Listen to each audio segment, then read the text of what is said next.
Welcome to EPG Pathashala.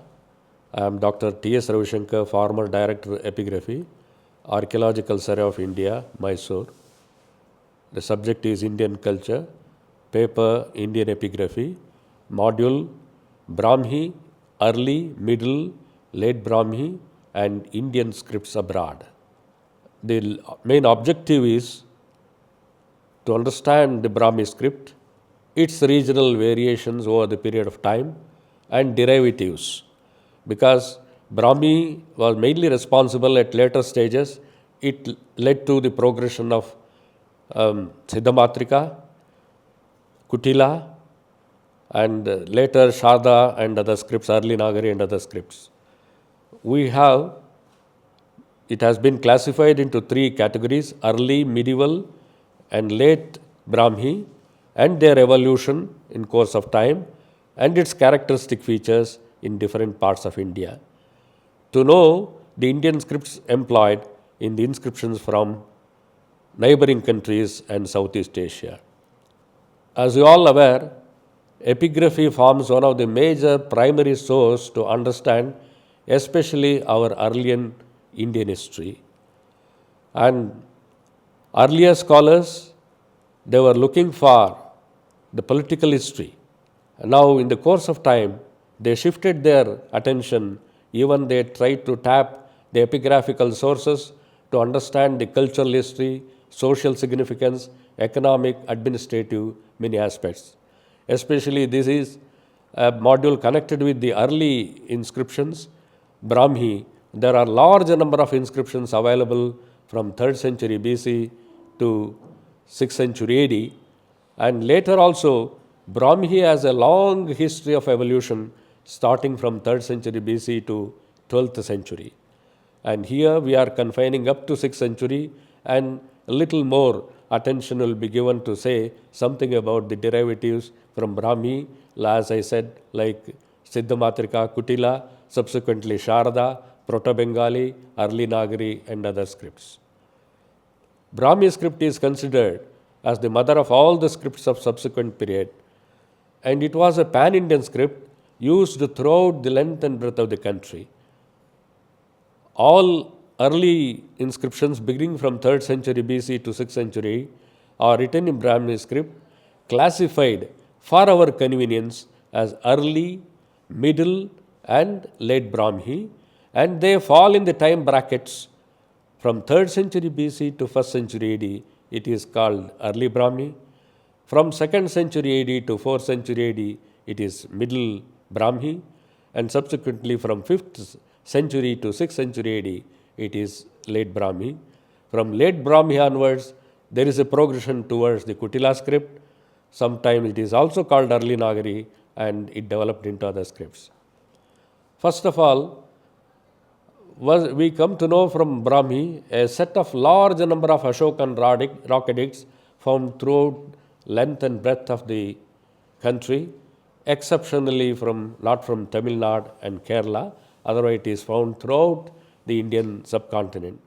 Apart from these Ashokan rock edicts, we have a few inscriptions reported from different parts of northern India like Mahastan, Piprava, Saugara and other inscriptions.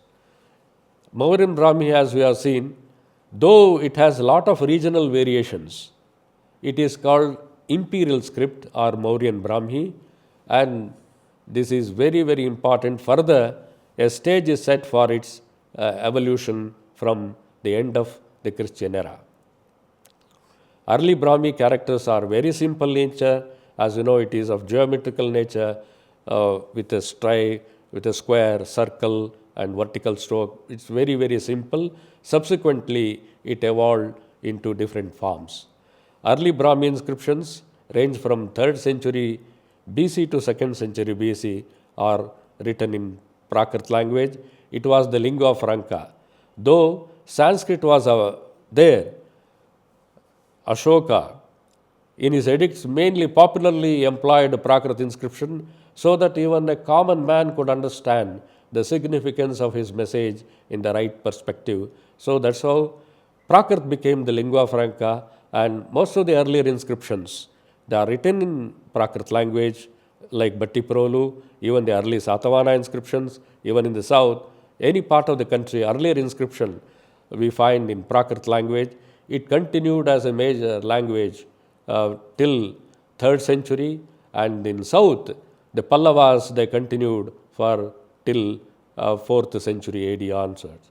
And subsequently, the Sanskrit emerged as one of the major languages, and by the end of the 1st century BC, and during Gupta period, it emerged as one of the major languages, and it continued for many centuries, not only in northern India, even in South India. Many of the major dynasties, they, along with the regional language, they continued to use Sanskrit language as one of the important till medieval, late medieval period and subsequent period also. Prakrit, as we said above, it continued 2nd century in the north and lasted in the South India till 4th century AD. As I mentioned, the Pallavas, for their early copperplate charters, they used Prakrit as a main language. As we observed earlier, though the inscriptions are found almost part of the India with all regional variations, and the Ashokan edicts are called the imperial script, because one major royal charter was there, and he carried all the messages throughout the Indian subcontinent. Two important features we notice in the realm of writing, because with the dismemberment of the Mauryan Empire and the emergence of the native states and the satraps and all, they brought along with them a different media to express their language. The emergence of native states with the disintegration of the Mauryan Empire after Ashoka, they used this script on their coins. Not only in the inscription, we have biscriptal coins and the inscription. And some foreign powers who were confined to northwestern parts of India, the erstwhile Mauryan Empire, also used this inscription on their coins. And this is how it facilitated at later point to decipher Brahmi inscriptions because of the bilingual nature.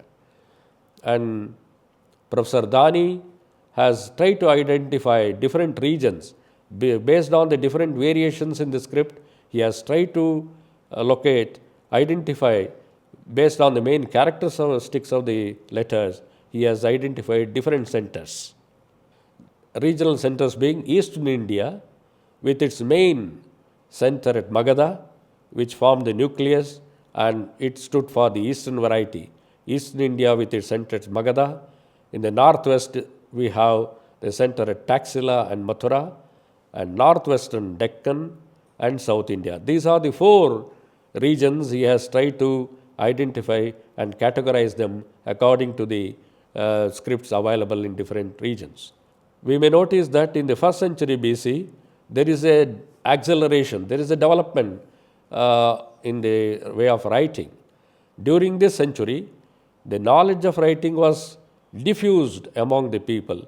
During the earlier phase, during the Mauryan period, perhaps a few section of people were aware of the script, but in the course of time, they became aware the art of writing the Brahmi script. So whenever they went to different regions, they tried to record their donations, their gift by way of taking the message of their visit to different places.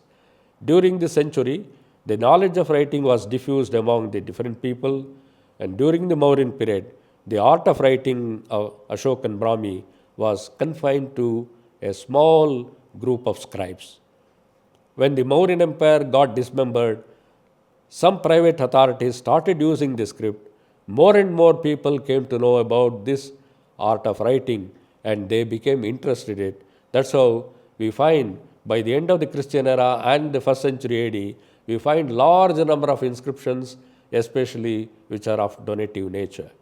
A major paradigm shift takes place by the end of the 1st century BC, that is the Kshatrapas. They introduced a new technique altogether. As you know, earlier during the Mauryan phase, a simple tool was used to engrave their edicts or the inscriptions, but subsequently During the Mathura Kshatrapas, they altogether brought a new technique which is called pen technique, and it altered the ways, the forms of the letter, which is very well seen. The above you see there, the Rumindi pillar inscription, very beautifully inscription, where and below you see the other Mathura inscription with the pen technique, how they have equalized the letters and lengthened the verticals, and head marks are seen, which are all very, very important features which will be seen in the subsequent slides. And this is very important aspect. You are seeing above the Mauryan inscription and the Sodasa Mathura inscription, which have a distinct letters altogether, and individual letters got attention and they formed different letters altogether. Mainly the features here, the head marks started appearing. You find the nail head marks and the thick block head marks, and these are, Dani has classified them into three categories, and this is how you find in the further course of the evolution, these marks have become important, and this is one of the very, very important aspect from the earlier Maurya Brahmi, and with the passage of time, how head mark become a very important, significant feature in the formation of the letter is seen in course of this one. And another very important aspect which we have to remember in mind and keep is focused is the verticals. Earlier the letters were of same line, and in the subsequent period they lengthened the vertical stroke, sometime giving a gentle curve and lengthening you see, and head mark also mostly seen on the left side. Here you see on the letter A how the small head mark is seen, and the vertical stroke is lengthened and the curve is there. Similarly, the letter Ka, you find the head mark and the horizontal stroke is taken slightly above and a curve is seen. And similarly, the Ra is also elongated with a small gentle curve. And the another very significant aspect is angularization of curved bottom. Earlier you have seen almost all the Mauryan Brahmi characters are of the cursive nature, and predominantly you see in the later phase they become angularized. The letter Ma, here the lower limb you see that it is of cursive nature, and subsequently you find letter Ma with angularity, and similarly the letter Ka, where the appendage you see is a small circle, but subsequently you find that triangular mark is appended, that becomes Ka, and similarly Va is of roundish type, but whereas in the subsequent field it gets angularized, you find this. And the tendency to equalize the verticals. This is another aspect to be kept in mind. Gha you see here with a cursiveness, whereas in the second phase you find they become angularized, and then Pa you find the left limb, the vertical is longish, but whereas the second phase you find it is equalized. And similarly the La, Ra, Sa is of cursive type and it becomes angularized with a head mark slightly seen above the limb. And La and Ha, these are the cursive, and subsequently how it become angularized, this is one important aspect. And then the medial vowels, it has a very important role, and earlier we find during the Ashokan or Mauryan Brahmi a simple dash is attached to the vowel signs or the consonants. But here you find it is slightly slanting, K, Ka, A, like that. When strokes are become slanted, is how it led to further changes you see in the subsequent period. What we have seen is different. Now you are seeing in a different fashion the vowel markings, especially you are seeing here. Now similarly, as far as E sign is concerned, E and E become rounded, sometimes ornamental. You find here ki is written with almost a rounded form, and similarly lengthening also you see in a different way. So you see a distinct shape what you saw in the earlier Mauryan phase, and you see subsequent phase in the Kshatrapa, Kushan, and other records. And medial U is attached here below the vertical stroke. Similarly, Ku, Pu, you see the bend. Earlier, simple dash were attached below, but here it is slanting, and this gave altogether a different forms in the course of its Brahmi's progression when in the further centuries.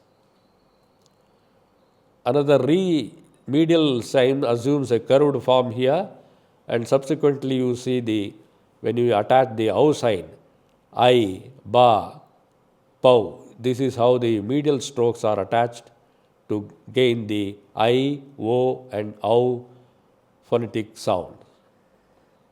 So after the Mauryan phase, we are coming to the another very important phase in the paleographical studies. That is, with the emergence of the Kushana, they brought in some more changes, because to introduce, when the Sanskrit language became a prominent language, they had to introduce some more sounds to suit the phonetic value.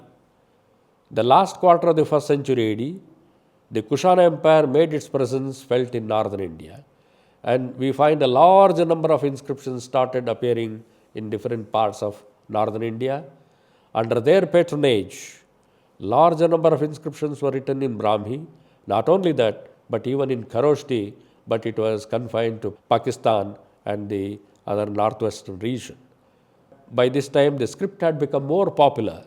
As I mentioned earlier, after the dismemberment of the Mauryan Empire and with the emergence of the principal other dynasties, they were becoming more and more aware of the script, and you find people not only that they became interested, and they started their donations, given gifts to the various religious places. Other important factors in the acceleration or in the evolutionary process, these important factors may be kept in mind. The desire for swiftness in writing, which gave rise to cursive forms. For example, there are some inscriptions, the desire for ornamentation, which paved the way for the new shapes, which you find in the Vijayagad inscription from Jaggayapeta, Nagarjunakonda. The desire led to the symmetry in lines.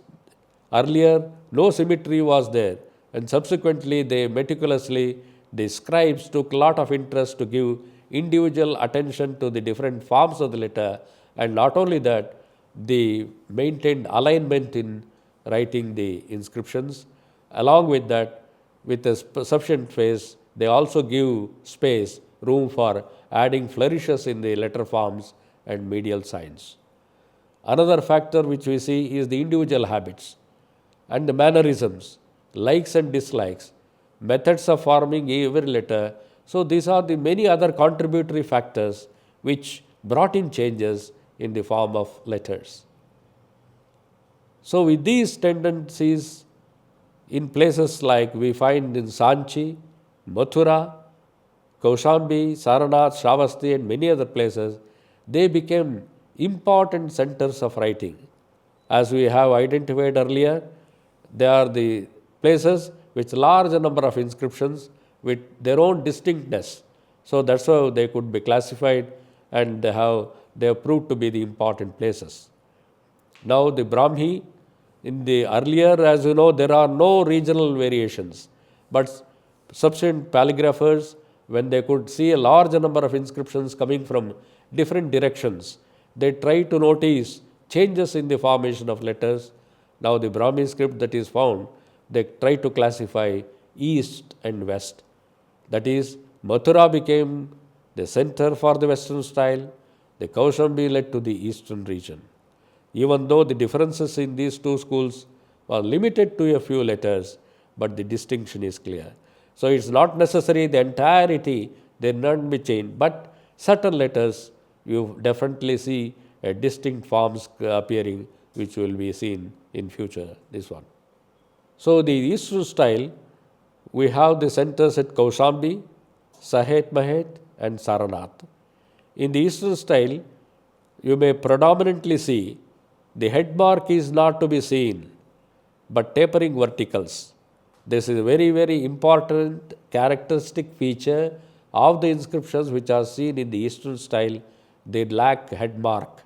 But you find, on the other hand, a long tapering vertical without head mark. So it recalls the style of Mathura Kshatrapas. Just we have seen above how the verticals were extended, of course, with a very slight head mark appearing above. And in the Kushana inscriptions of the above mentioned terms, medieval vowels are seen as in the Mathura style. The Western style of the inscription, earlier we have seen the Eastern style, and what are the important aspects connected with the Western style, we may just see. The Western style of the inscription mostly found from Mathura, but this style was also found from Sanchi and Eastern Malwa region. The Shaka Kshatrapas, as we have seen above, introduced a system of writing with tapering verticals, which further developed during the period of the Kushanas. And the medial I is simplified and Anuswara is shown with a short line. You find with the two dots vertically arranged and another stroke is added. That's how a change is taking place. Instead of the three dots which you have seen in the earlier Mauryan phase, there is a slight departure from the earlier method of marking.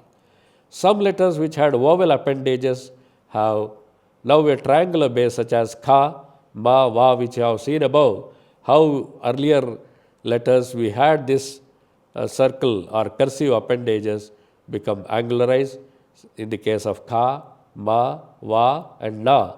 Na and Na, they have their bases bent.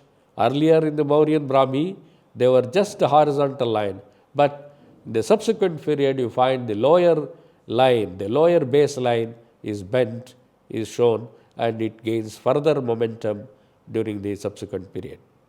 Now, let us see during the Gupta period how Brahmi underwent. There are certain important centers are noticed here or recognized here. The North Indian style had its center at Kaushambi. This is occasionally been called the Middle Ganga Valley or Kaushambi style. And Eastern Indian style we have Bengal and Bihar. And in the Western style we have Mathura. Malwa style predominantly having the slight box-ended characters we see in the Madhya Pradesh, that is Central India, and this later led to the further progression you find during the Vakatakas. So in the Central India, the Malwa style, you find mainly the head mark. And further, the Gujarat area also produced their own distinct style.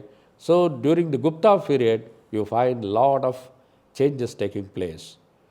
In addition to this, we have, as we know, along with our tradition, culture, the Indian script traveled abroad, and we have a large number of inscriptions reported from not only from Sri Lanka, Burma and other places, but from the Southeast Asia. We have Cambodia, there are inscriptions from Sri Lanka and all. So as I said, along with our tradition, religion and culture, the script also traveled beyond seas. When we look into the earlier history of the countries like Ceylon and Burma and Southeast Asian countries, is replete with the impact of Indian culture and tradition. The Sri Lanka, Ceylon, because of the maritime activities, it all started with the business. The merchant started moving. So initially it was a trade business, and subsequently they carried along with them the literature, the script with them. The maritime activities were so intense and active, there was a great interaction between different neighbors. One such country is Sri Lanka. The earliest inscriptions of Sri Lanka have been compared with Ashok and Brahmi. All the earlier inscriptions are like that. When we compare the inscriptions of both the countries, Indian styles change from time to time with new technical advances, whereas the older forms tended to survive in Sri Lanka. So in Indian context it changed, but in Sri Lanka it remained. Another country is Myanmar, Burma. The early styles of writing in Burma can be categorized into three groups which have great resemblance with Indian style of writing. And as we know, countries of Southeast Asia lie on the route of eastern commerce and trade, and there is a constant maritime activities resulted. As you know, it was a greater India. Now we have been separated. We call Pakistan, Dhaka, Burma and other. In the historical period, it was one big country. It was greater India, nothing but you see all the Indian tradition, culture, it was reflected in wholesome, full manner in those countries. So during the 4th and 5th century was a pan-Indian script and Sanskrit became a major language. And that you are seen in the inscriptions from Cambodia, Java, Sumatra and Borneo and many other countries of South India, Southeast Asia, you have a large number of Sanskrit inscriptions. And we especially see the influence of Kadamba, Pallava writing on many of the inscriptions of Southeast Asia. This clearly shows the richness of our culture, tradition, language and script which traveled far and wide. Now the evolution of Brahmi script from, you may just see in the beginning, they have been classified into six different phases. The first is the Mauryan phase, where you see the vowel A is shown with a vertical stroke and arms on either side, and sometime the upper arm will be cursive and the lower arm will be angular. Sometimes the lower will be cursive, the upper will be angular. And in the Shungan phase, you find there is a gap in between the curve. The upper is angular and the lower again is the cursive. And the Kushana phase, you find a small head mark is seen on the left limb of the letter, and the Kshatrapa also, and the Gupta altogether, little changes you see. And the Vakataka phase, another you see the box being attached to the left side of the limb. And similarly the A, you find in the middle of the left side vertical, a stroke is attached, and this is seen in all the cases, and even with the Vakataka also. The vowel E, we find changes from the Kushan, where you see apart from the dots, you find the two dots arranged one below the other and another vertical stroke is added to the side. And the total change you see during the Vakataka, where a cursive form is shown with the two dots at the end. And vowel U is similar in all the phases, except in the Gupta you find little cursiveness, and during the Vakata period you find box attached to the left side. Please students always remember the box will be attached to the left side of the limb of the letter. And another letter is A. This is very simple, and the change you notice only during the Vakataka period. Now coming to the consonants. Earlier it was a simple vertical stroke with a horizontal line running across, and you find change during the Kshatrapa where the head mark is seen, and not only that they extend the lower vertical, it is also called a dagger variety because this is there. And the Gupta form you have seen, and the Vakataka period a box is added on the top of the vertical. And the Ka is with a stroke, and you find the changes coming in the course of time. And the letter Ga, almost on the subsequent period, the left limb will be shorter. They kept on elongating the right side stroke. And Gha is also more or less same. And the Cha, you find the notice changes. It is also called the beaked variety when it comes to the Gupta phase. And Cha, Ja, these are the other forms Next we will see the another consonants. Jha, ta, there are certain consonants which have not undergone any change over the period of time, right from 3rd century BC. Only you find changes on the 7th century. Those are the letters are called ta and tha, and da you find some changes, dha and na also you find the lower base which I explained earlier, the lower base gets slightly bent and altogether a different form you see during the Gupta period, open mouthed na it is called, and a different variety altogether during the Vakataka phase.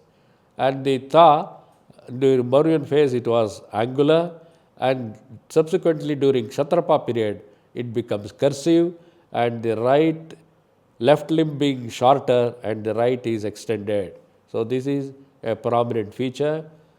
As far as tha is concerned, there is no change. Dha is, you may see, na, pa. Ma, and during Mauryan phase, ba is a simple squarish form. And in the subsequent period, like Kshatrapa, you find a small dent is seen on the left side of the limb, and more prominently seen in the Vakataka period. Bha is arm-chaired bha, and a sudden change, departure take place in the Kshatrapa phase, where not only head mark appears, but it is slightly cursive. And the ba is like Taurine symbol, it's a cursive variety, but it changes during Kshunga. Both the forms are available, the angular as well as cursive form. And during Gupta period, ma is written, it is called a tiled ma. There is a sudden change, the lower limb is compressed and a horizontal lies in form. And during the Vakata period, the lower limb gets shifted to the left side and a box is attached to the left side of the limb. Similarly, the tripartite ya, which we see in the Mauryan alphabet, and it changes. You see the Kushana period, the left curve becomes gently curved is shown, and during the Gupta period also you find the head mark appearing and the box is attached on the left side during the Vakara period. Ra as a whole, there is no much change. They appear in two forms. One is in serpentine form, another is a vertical stroke. La also, you find during the Mauryan period, you find the right limb being extended, but during the subsequent period, as per this one, they become equalized. Va and the Sha, you may see that Shankara Sha, just like an arrowhead it appears, and during the subsequent period like Kushan, it becomes a horseshoe type where a horizontal line is running across, it is attaching both the limbs. And another stroke you find during the Kushana phase, Sha and this are thing. Sha is a Shanmukha Sha. The next one what you see is Sha, and during the Kushana phase you find the horizontal stroke slightly bent connecting both the limbs. And during the Kshatrapa phase, a short dash you see above. And the Sa, dental Sa, how it was during the Mauryan phase, and you may see the Gupta phase, a looped Sa is formed. And during the Vakataka period, a box is attached. And Ha is the another form which you see, and how it was during the Mauryan phase, Shunga, Kushan, Kshatrapa, and Gupta and Vakataka. This is broad outlines of different forms, the evolutionary process which has taken place during this 3rd century BC to 4th or 5th century are shown in this chart. So here are very few select inscriptions are shown, and this is the very famous Rimindi pillar inscription. It reads Devanam Piyena Pedasina Lajina Visati Vasavisitena Ata Na Agacha Mahiyate Hida Buddha Jate Sakya Munite Sila Vigada Bhikacha Ahite Sila Thave Cha Usapapite Hida Bhagavata Jatite Lumbini Game Ubalike Kate Atha Bhagiyecha. This is a very beautiful, on a well polished inscription. It is there, of course, though is a doctored copy, but it's very beautiful, and that we can see in this inscription. Digali Sagar Pillar inscription and Calcutta Bairat Rock Edict of Ashoka, and this Sahagora. As you know, in the 3rd century BC, very important, other than the rock edicts, very few inscriptions have come to light. One is the Sahagora, and this one we have already seen above, Mathura inscription of Sodasa, which mainly shows the departure from the Mauryan phase. How with the introduction of the pen technique, you see the letters taking altogether a different form. So this is a very important thing. And some more inscriptions are there here belonging to the Kushana period. And these are, of course, again Kushana inscription, and a few inscriptions are shown belong to the Gupta period. And this Udaygiri cave inscription of Chandragupta II belong to the regnal year 82, and Udaygiri cave inscription of Chandragupta, and Mandasore inscription of Raravarman, the Krita year 461, and Karamdanda stone inscription of Kumaragupta the first, year 117, and the very famous, very important record, Allahabad pillar inscription of Samudragupta. So thus you could get a glimpse of all the important inscriptions, milestone inscriptions, which clearly reflect the changes that has taken place over the period from 3rd century BC to 5th century. Just to summarize, early epigraphical records are found throughout the length and breadth of the country, mainly engraved in Brahmi script, though the other script also being Kharoshti. Apart from being a major script, it was a pan-Indian script with a long history of evolution, beginning from 3rd century BC to 12th century AD. It may be noted that with the introduction of pen technique, by the end of the Christian era, by the Kshatrapas of Mathura, a paradigm shift takes place in the art of writing. Further, with the advancement of knowledge of Brahmi script, more and more people, local rulers, started using the script, with the result that more and more regional variations started appearing. Initially during Kushana period, and regional varieties are seen subsequently in the eastern and western varieties. Subsequently, during the Gupta period, more and more varieties are seen in the inscriptions engraved in Brahmi characters. All along the tradition, culture, late Brahmi script too traveled beyond the sea, and inscriptions from Sri Lanka, Burma, Java, Sumatra, Cambodia, etc., they bear clear testimony to the fact not only our culture traveled, even the script too. Thus, the knowledge of paleographical feature of Brahmi is absolutely essential to understand and appreciate, to decipher our glorious past, our large number of inscriptions which have come down to us. So, paleography knowledge is absolutely important for deciphering inscriptions from different regions belonging to different periods. Yes.